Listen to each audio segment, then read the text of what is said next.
Introduction. Hello students, look at this picture. The picture shows that a boy is playing cricket. Do you know how long the bat is? We use toothbrush for brushing our teeth. Do you know how long the toothbrush is? Today let us learn to measure the length of different things.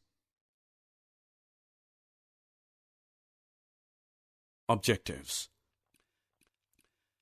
At the end of this lesson, you'll be able to find the length of objects, measure the length with the help of a scale.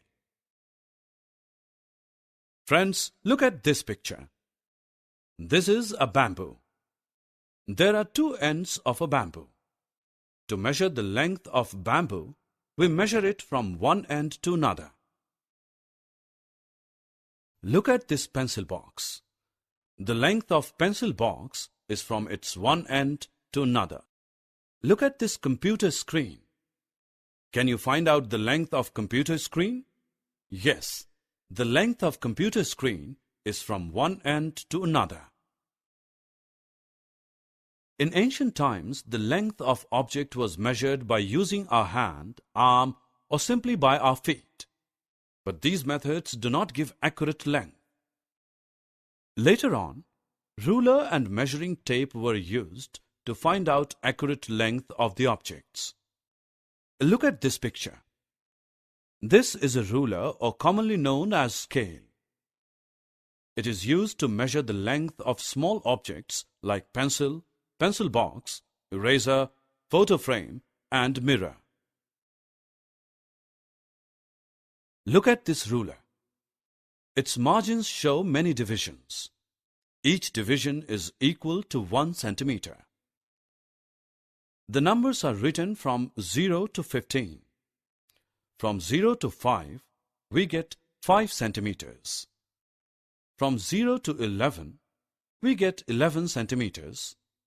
From 0 to 15, we get 15 centimeters. Did you know how to measure the length of a matchstick with the help of ruler? Place the matchstick near the ruler as its one end should be at 0. The number written is 5. Therefore, it is 5 centimeters long. Now let us measure a pencil sharpener. Place the sharpener near a scale as its one end is at 0. The other end of sharpener is at 3. Therefore, the length of this sharpener is 3 centimeters. Observe the image carefully and click the correct answers. Summary.